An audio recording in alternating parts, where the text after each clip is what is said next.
The morning sun was shining bright over Seoul when the sky turned dark. Admiral Han Woo was drinking his coffee in the space station command center when alarms started screaming all around him. The coffee cup fell from his hands and crashed on the metal floor as he stared at the screens showing impossible things. Hundreds of massive alien ships were appearing out of nowhere above Earth. The ships were so big they blocked out the sun like giant black clouds. Each ship was longer than the biggest cities on Earth, and they moved through space without making any sound at all. So Jin was working at her communication desk when her hands started shaking. She had been monitoring space radio signals for 5 years, but nothing had prepared her for this moment. Her voice cracked when she spoke into her headset. Sir, there are signals coming from the alien ships. They are trying to talk to us on all radio frequencies at the same time. Yun Woo ran to the main viewing screen. His heart was beating so fast he could hear it in his ears.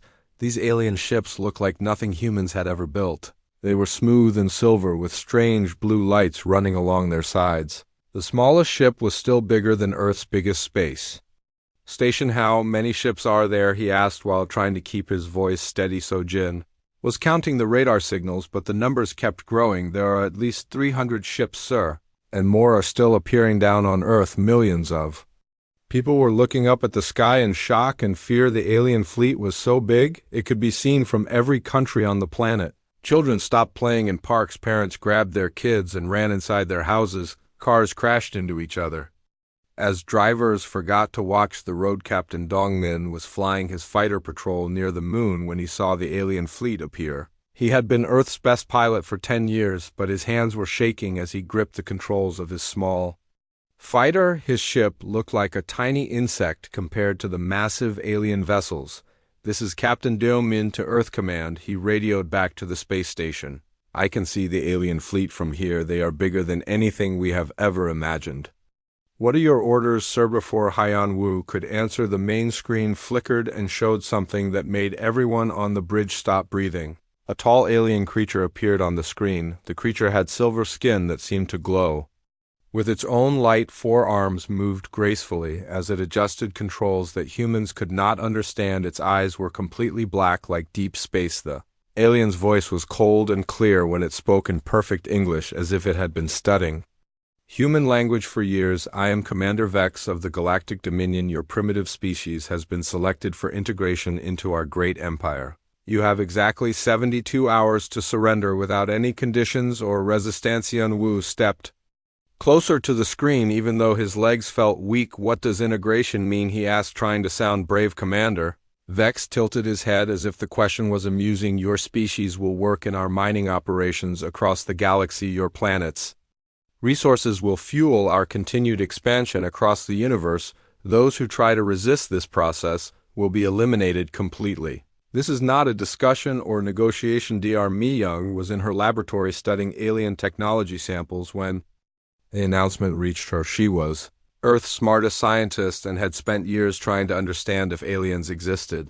Now she knew the answer, and it terrified her. She ran to the command center with data tablets in her hands. Sir, I have been analyzing their ship formations and energy signatures. Their technology is at least 500 years more advanced than anything we have. The weapons on their smallest ships could destroy our biggest cities in seconds. But Dongmin was not thinking about weapons or technology. He was thinking about his little daughter, who was probably playing in their garden at home right now. She was only 6 years old and loved to chase butterflies among the flowers. His wife was probably making lunch and wondering why the sky had gone dark. Commander Vex continued speaking as if he was reading from a boring report. Countless species before you have made the mistake of resistance. Their worlds are now empty monuments to their foolishness. Your choice is simple: serve the Dominion or join those dead civilizations in history. The alien commander waved one of his 4 hands, and the screen showed images that made the humans feel sick. Empty planets with dead cities, burned forests where nothing would ever grow again, oceans that had turned to glass from alien weapons, millions of skeletons of creatures that had once lived and loved and dreamed. Yun Woo looked around the command center at his crew. So Jin was crying but still working at her communication station. Dongmin's voice was coming through the radio. Asking for orders, Dr. Miyang was staring at her data tablets, trying to find some hope in the numbers we need time to consider your offer, Hyun Woo said. Finally, Commander Vex's black eyes seemed to smile without warmth. You have 72 hours to make your decision. After that time, our forces will begin the integration process with or without your cooperation. The transmission ended and the screens went dark. The command center was quiet. Except for the humming of computers and the soft crying of some crew members, everyone knew that Earth's weapons could not fight the alien fleet. Everyone knew that resistance seemed impossible, but then something strange started happening. Reports began coming in from around the planet. Workers in factories were volunteering to fight. Scientists were sharing their secret research projects with the government. Children were asking their parents how they could help defend their world in Tokyo. An old man named Hiroshi, who had survived many wars, started teaching young people how to fight in New York. A teacher named Maria organized her students to help with emergency communications in London. A doctor named James began training people to treat wounded soldiers. Hyun Woo watched these reports with growing amazement. Humans from every country were putting aside their differences and working together for the first time in history. Rich people were giving money, poor people were giving their time, soldiers were giving their lives. Send a message to every military base on Earth, he ordered.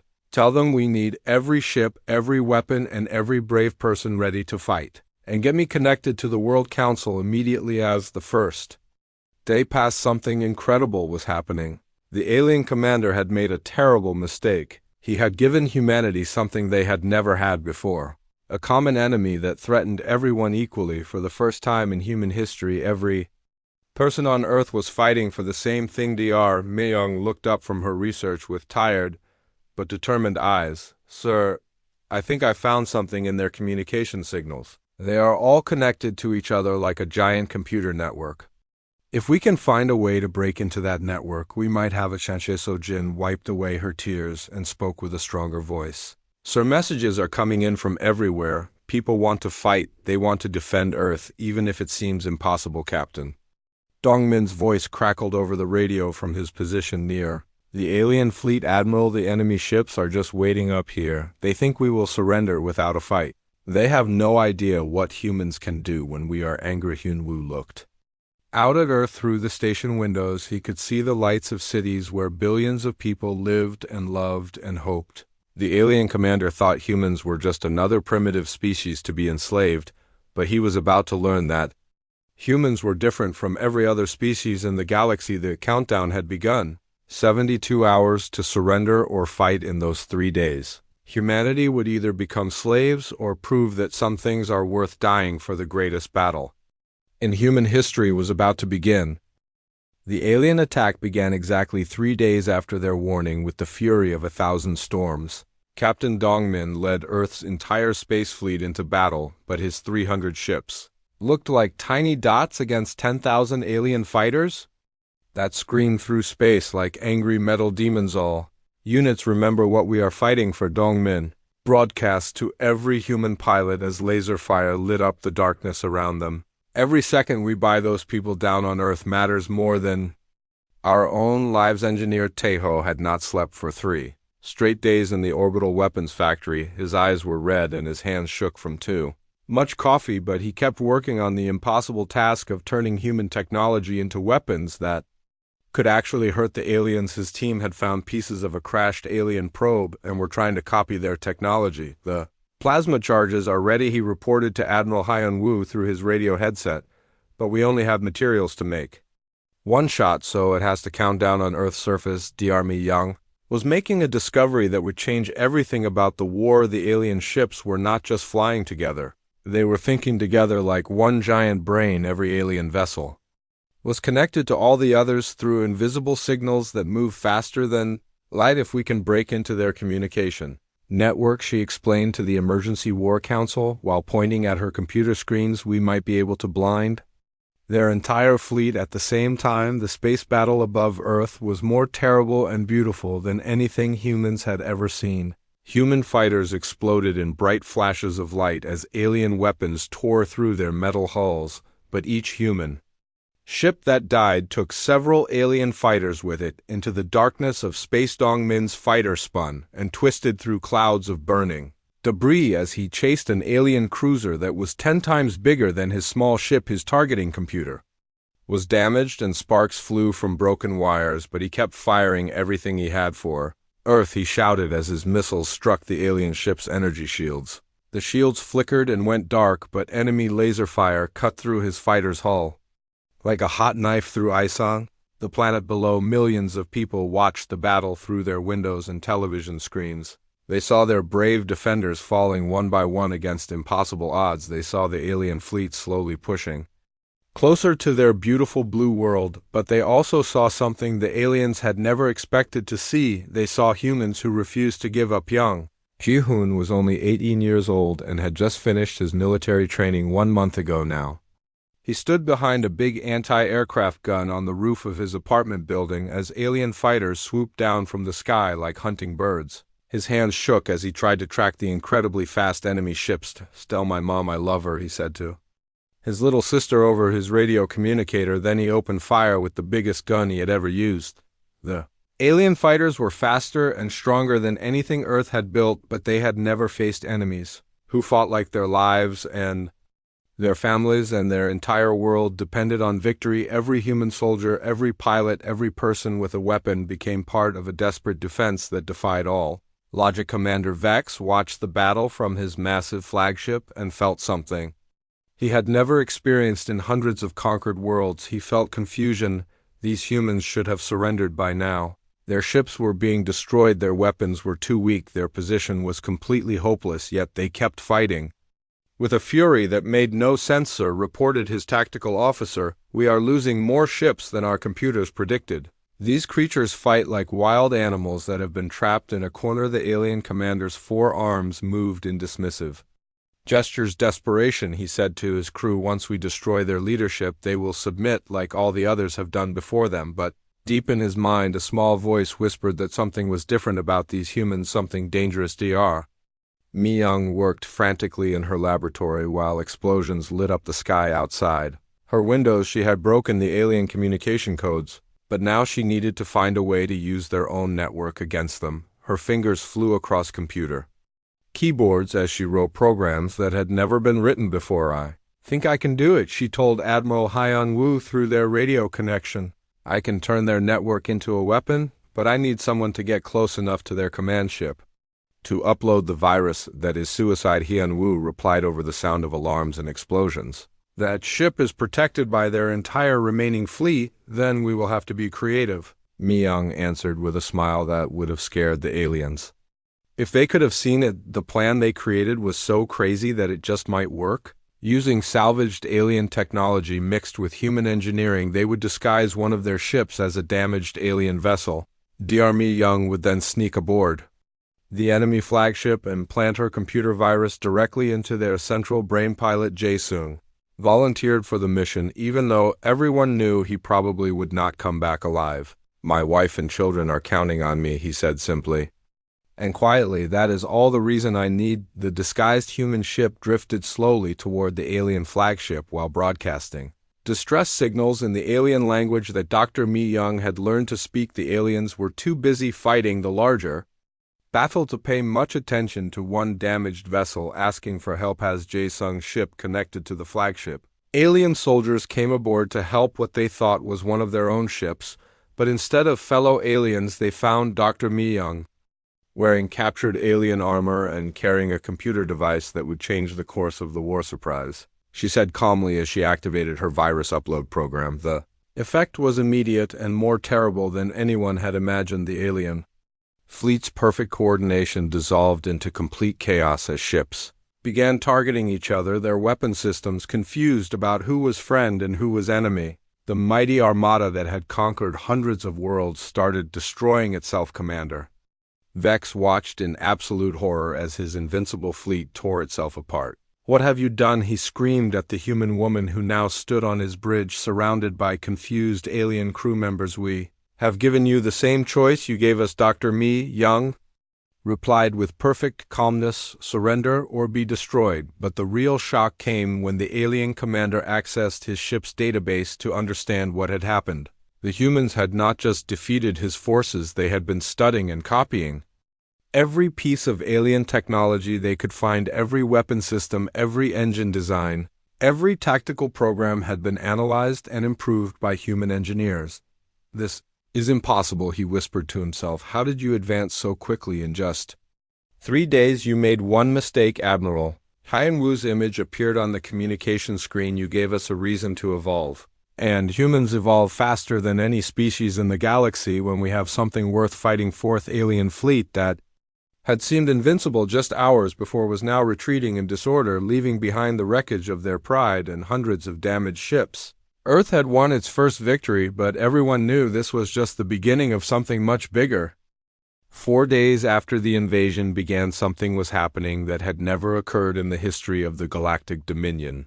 Earth's defenses were not just holding, they were getting stronger with each passing hour. Captain Dongmin, somehow still alive after his fighter had been shot down twice, now commanded a fleet of ships that should not have existed. These were not military vessels, but converted civilian craft that had been turned into weapons of war by desperate human engineers. Teacher Hansal flew a passenger shuttle that had been fitted with mining lasers. Farmer Kyung-soo piloted a cargo hauler armed with improvised missiles. Mechanic Yona had turned her repair ship into a flying bomb that could take out alien cruisers. I do not know how to fight, Hansal admitted over the radio as enemy fighters closed in on her position. Her voice shook with fear, but also with determination. Neither did I 4 days ago, Dongmin replied while spinning his patched-together fighter. To intercept the attack, just remember what they want to do to your students back home. The alien commander was no longer the calm, confident conqueror who had first appeared on Earth's screens. His perfect invasion was turning into his worst nightmare. These humans had somehow learned to predict his fleet's every move, turning their primitive weapons into deadly traps. How are they doing this? He demanded from his tactical officer while staring at reports of another failed attack unknown. So the alien replied with fear in his voice, it is as if they can see our battle plans before we make them. What the aliens did not know was that Army Young had completely cracked their communication system, working with almost no sleep and fueled by pure determination. She had turned their own network against them. Every alien ship now broadcast its intentions directly to human defenders without knowing it, but the real surprise was coming from Earth's surface. Instead of hiding in fear, the entire human population had transformed into a planet-wide resistance army that fought with creativity and courage that amazed even their own leaders. 8-year-old Subin used her video game skills to hack into alien drones and turn them against their own forces. Retired General Wonshik organized neighborhood defense groups that used local knowledge to set traps for enemy ground troops. Even elderly grandmother Bakia helped by using her old ham radio to coordinate attacks across entire continents. The alien ground forces had expected to fight scattered military units, but instead found themselves battling an entire species that refused to surrender. Squad leader Krath of the Dominion forces discovered this the hard way when his unit tried to capture a human city. They are everywhere, he reported to his commander while hiding behind a destroyed vehicle. It is like fighting the planet itself. Every building hides snipers, every street becomes a trap, every human civilian is a potential enemy. Above the planet, the space battle was changing in ways that confused and frightened the alien fleet. Engineer Teho had figured out how to mass-produce his plasma weapons, giving human ships a real chance to hurt their enemies. But more importantly, he had discovered something amazing about the way humans built things. We do not make things the way they do, he explained to Admiral Han Wu while showing him the latest weapon designs. Their technology is perfect, standardized, predictable. Ours is chaotic, improvised, and impossible to counter because we are making it up as we go along. The alien fleet had been designed to fight other organized space empires with predictable tactics and standard equipment. They had no protocols for dealing with kamikaze attacks by converted garbage trucks or weapons that should not exist being fired from ships held together with hope and welding wire. Captain Dongmin led another attack against the alien command ship using a mixed force of military fighters, civilian craft, and captured alien vessels that had been repaired by human engineers. His own ship was an impossible combination of human and alien technology that flew like nothing else in the galaxy. Attack pattern random, he ordered his Pilots confuse them with chaos. They think in straight lines, but we can think in spirals. The alien tactical computers could not understand what they were seeing. Human ships that change their weapon configurations in the middle of battle fighters, that use completely different tactics from one attack to the next, vessels that seem to break the laws of physics by doing things their designers never intended. As the fifth day of battle began, the impossible was becoming reality. Earth was still free, and the mighty galactic Dominion fleet was actually retreating to regroup and figure out what had gone wrong with their perfect conquest. Commander Vex stared at his tactical displays with growing panic. His invasion force, which had never lost a battle in over a century of conquests, was being systematically destroyed by a species that should not even have space travel, sir. His second-in-command reported with barely controlled terror. We have lost 60% of our forces. The humans are using our own technology against us, and their tactics make no sense to our battle computers. The alien commander realized with growing horror that these humans were not just defending their world, they were learning from every battle, adapting and evolving at a speed that defied everything the Dominion knew about how species develop. Dr. Mi Young appeared on his communication screen, her image flickering through the damaged alien network. She looked tired, but her eyes burned with the fire of someone who would never give up. Commander Vex, she said in his own language, which she had somehow learned to speak perfectly. Your empire has made the same mistake that all bullies eventually make. You assumed that being strong meant you were right. The alien commander's forearms trembled with rage and confusion. We have conquered 1,000 worlds, he shouted at the screen. How can you primitive creatures resist us? Because she replied with a smile that was both gentle and terrifying. We have something your empire threw away long ago. We remember what it feels like to fight for something we love instead of something we want to own. The transmission ended, leaving the alien commander staring at a dark screen while around him his perfect fleet continued to fall apart. The humans had done more than win battles. They had shown him that his empire's greatest weakness was not military but moral. They had forgotten how to fight for anything except conquest and control. As the sun rose on the sixth day of the invasion, Earth was still free, still fighting, and still growing stronger. The greatest empire in the galaxy was learning that some things could not be conquered, no matter how advanced your technology or how many worlds you had destroyed. The humans were teaching the universe a lesson that would echo across the stars for generations to come. Commander Vex stared at his tactical display with eyes that had lost their cold confidence. His mighty fleet, which had conquered countless civilizations, was being torn apart by a species that barely had faster than light travel. Sir, we have lost 70% of our forces, his second-in-command reported, while trying to keep the terror out of his voice. Perhaps we should consider strategic withdrawal. The commander's forearms shook with disbelief and rage. We are the galactic Dominion. We do not retreat from primitive savages who should be working in our mines. But even as he spoke, another wave of human ships was cutting through his outer defenses. These were not even proper warships. A luxury cruise liner armed with industrial cutting tools had just destroyed 3 of his most advanced destroyers. Captain Dongmin, now commanding hundreds of improvised vessels, pressed his attack with the fury of someone who had nothing left to lose. His original fighter had been destroyed 3 times, but human engineers kept building him new ones, each stranger and more dangerous than the last. All ships, focus your fire on their command vessel, he ordered while piloting a craft that looked like it had been built by insane artists. Instead of engineers, time to cut the head off this snake. Dr. Mi Young had made yet another breakthrough while working in her laboratory that now looked more like a mad scientist's workshop. The alien communication network was not just sharing information. It was actually controlling their entire fleet like a giant puppet master. If I can get close enough to their flagship, she told Admiral Han Wu over a radio connection filled with static, I can upload a virus that will turn their own technology against them completely. That is suicide, Han Wu replied while explosions lit up the space around his command station.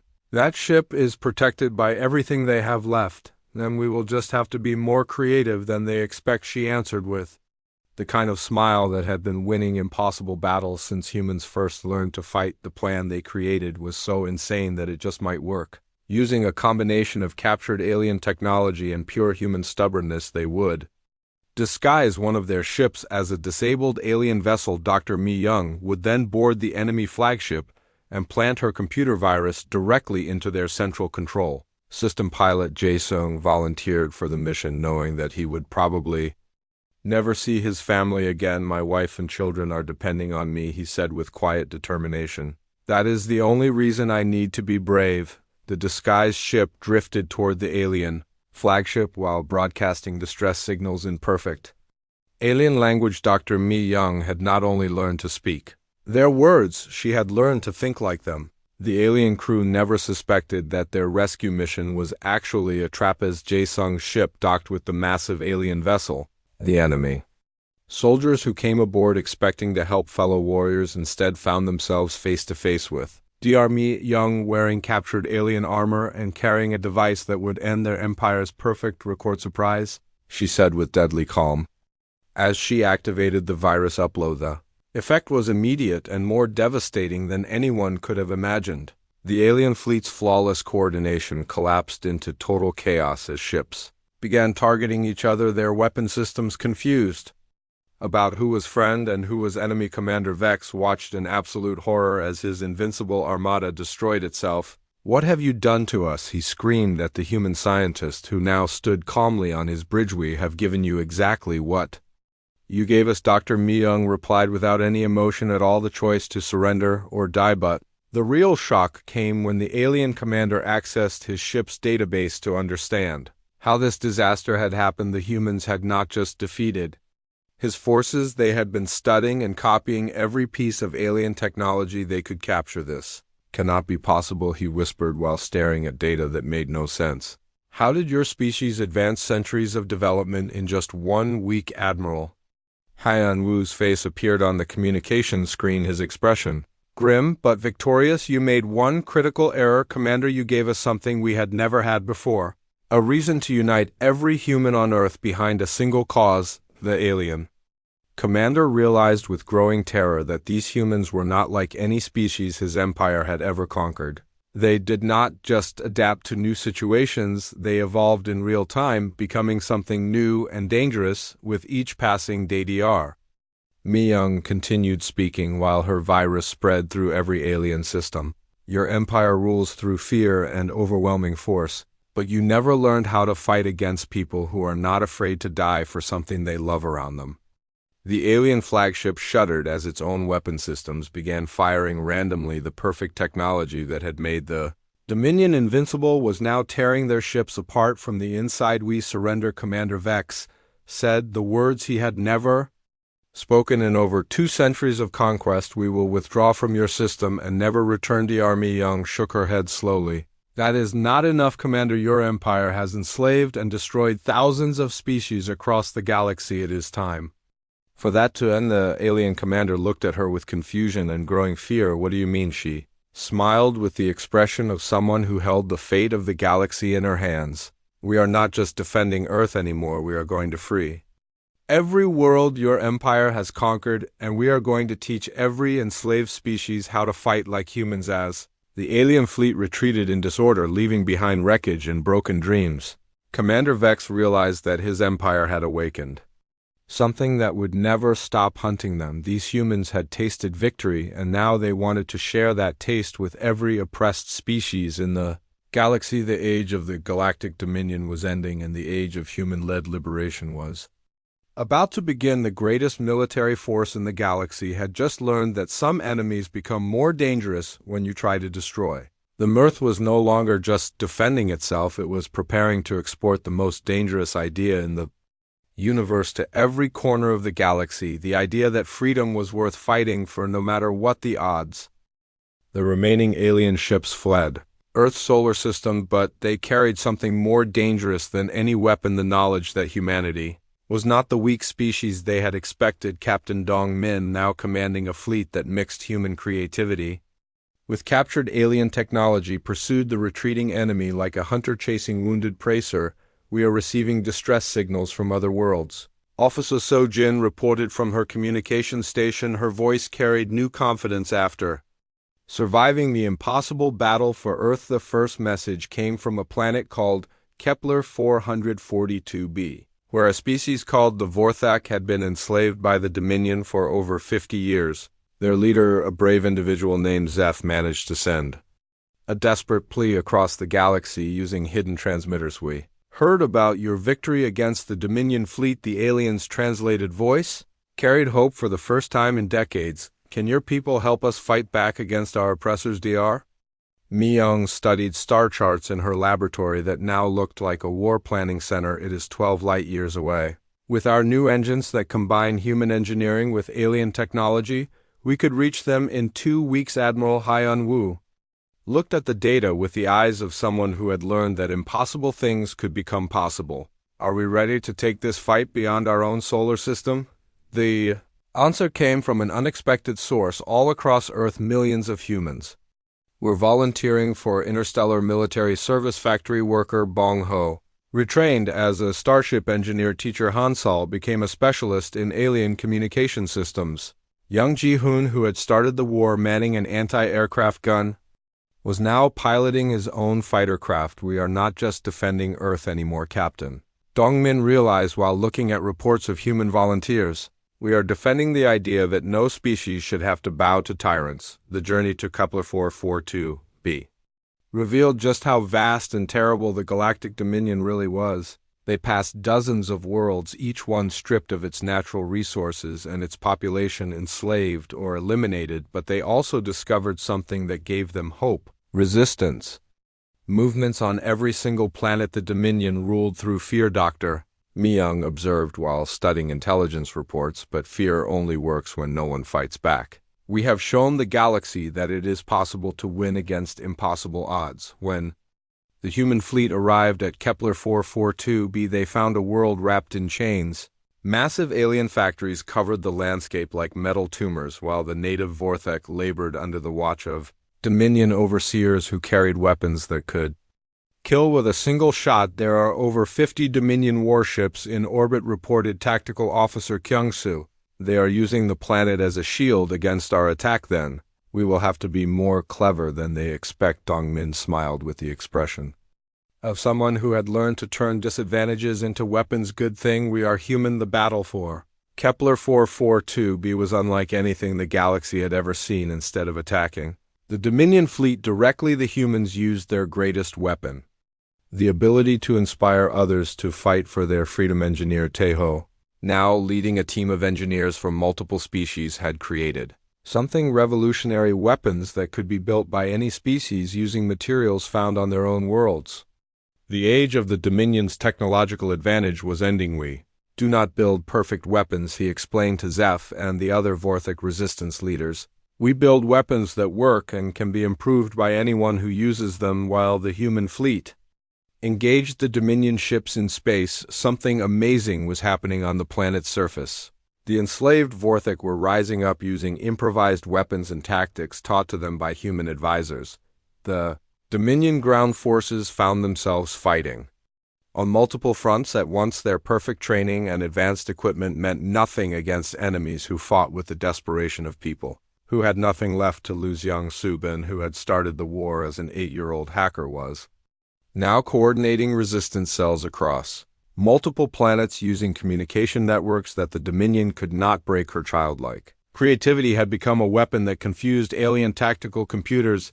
The Dominion ground commander sent desperate reports to his superiors: "The humans have done something impossible. They have taught other species to fight with their chaotic, unpredictable methods. Our standard tactics are useless against enemies who make up new strategies during battle." The response from Dominion High Command was swift and filled with terror: "Eliminate all human forces immediately.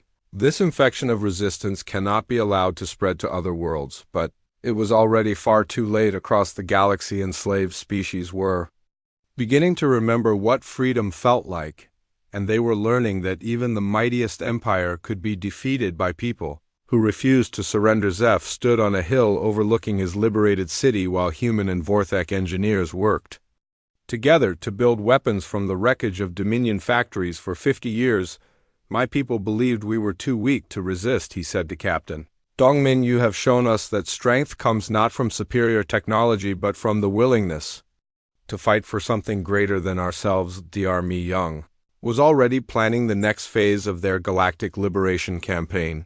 We have freed 2 worlds, she told the assembled leaders of the growing Resistance Alliance, but there are thousands more that need our help. The Dominion fleet retreated to a distant system to regroup and plan their counterattack, but they no longer faced just one rebellious planet. They now faced an idea that was spreading faster than their ships could travel. The idea that freedom was possible for anyone brave enough to fight for it. Commander Vex sat in his damaged flagship staring at reports from across the galaxy. Rebellion was breaking out on dozens of worlds that had been peaceful for centuries.